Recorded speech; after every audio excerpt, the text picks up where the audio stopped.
What is up, everybody? Welcome back to the garage, and today we are broadcasting for the first time from the new expanded space in the garage, where I've knocked out this wall, reclaimed this office that used to be off the side of the garage as part of the garage, and brought in a bunch of the workbenches and toolboxes and tables and stuff out of the garage. The nice thing about it is I can now record without having to worry about taking the wife's Jeep out, because I've got plenty of space to move around and expressively use my hands like I always do. But you guys don't care about that. Today, we're doing a quick video on a topic that I get a lot of questions about, or I see a lot of inquiries that could be solved by this, and that is checking whether or not your wideband is working properly. So stick around.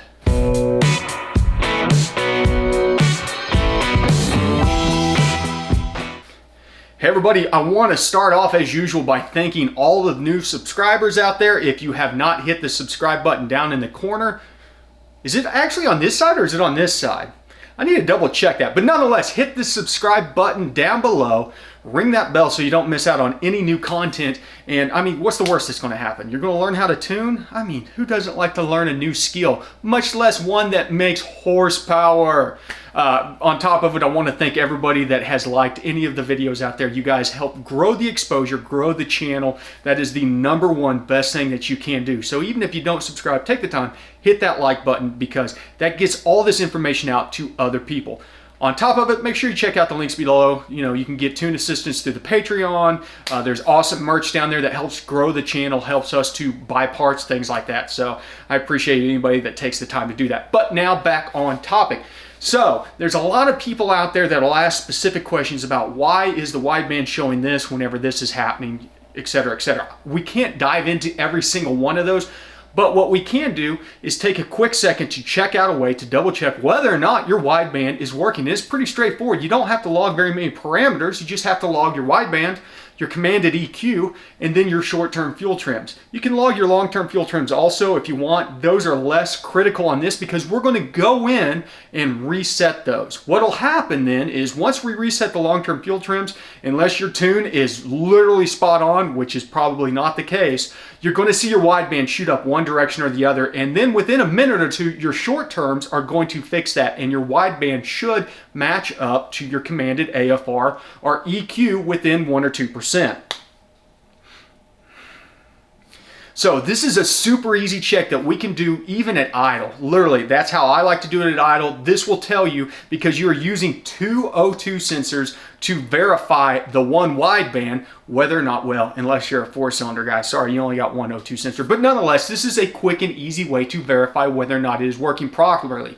If for some reason you do this and your short terms kick in and yet your wideband's showing off, there's a couple things that you can check after that. If it's showing lean, there's a good chance you have an air leak somewhere around your O2 sensor in the exhaust system, and it is scavenging, aka pulling in outside air. That happens by the exhaust pulses. Whenever the exhaust pulse whenever the exhaust pulses on the manifold, there is a split second of vacuum that'll actually bring air in from any leaks around your header manifolds, any of your welds on your O2 sensors, etc. Now, if it shows rich, you'll probably need to pull it out, do a open air calibration on your sensor, or maybe your O2 sensor might be going bad. But generally on a V8, you're not going to see that as much because you've got 2 O2 sensors that work together to try and hit that perfect air-fuel ratio. That being said, let's go ahead and jump in the truck. We're going to pull up the screen. We're going to reset this thing. You will see exactly what I'm talking about. Okay, as you can see, we've got the scanner hooked up and our wideband is reading right about stoic, which is what we are commanding, 1 EQ. I've got both the commanded and the wideband being logged along with the short terms and long terms. But what we're really concerned with right now are the short term fuel trims. I'm going to go into the vehicle controls and special features and reset the long terms, and that will throw our fueling off.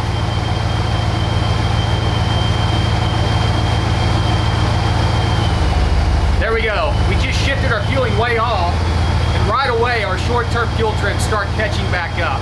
If we give this about a minute or two, this will fall back down in control, and we'll see it reflected on the wideband O2 sensor. Now, if your O2 sensor does not start reading around 1 lambda within maybe 2% or so, plus or minus, then you know you have an issue with your wideband sensor. We're already back there, so it cleaned it up pretty quick.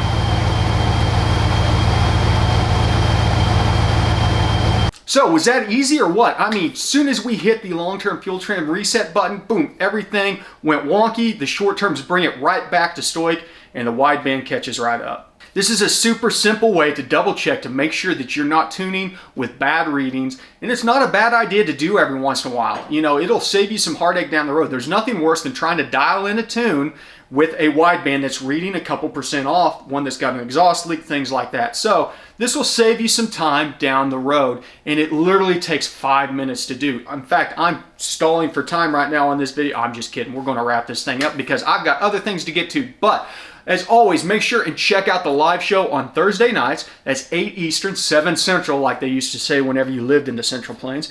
On top of that, as I said, if you haven't subscribed, hit up the subscribe button. We've got some cool content coming out in the next couple days. We're going to dive into torque adjustments for idle, which is very imperative on the 5th gen. There's a lot of false information out there, and I will tell you why it is false. I have seen what some of the other people out there try to tell you to do in order to dial in your 5th generation idle. It is not necessarily correct.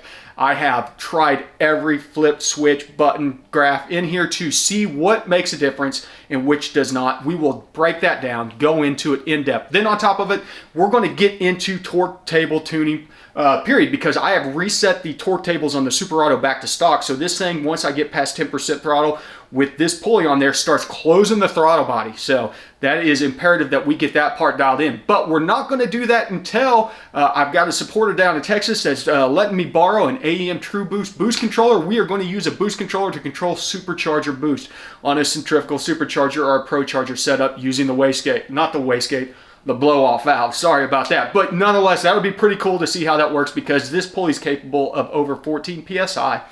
We're going to see if we can't set that to about 10 to 12 PSI and control boost properly. On top of it, we're also going to do a boost leak check on the all the piping on the truck to see if we have any significant boost leaks.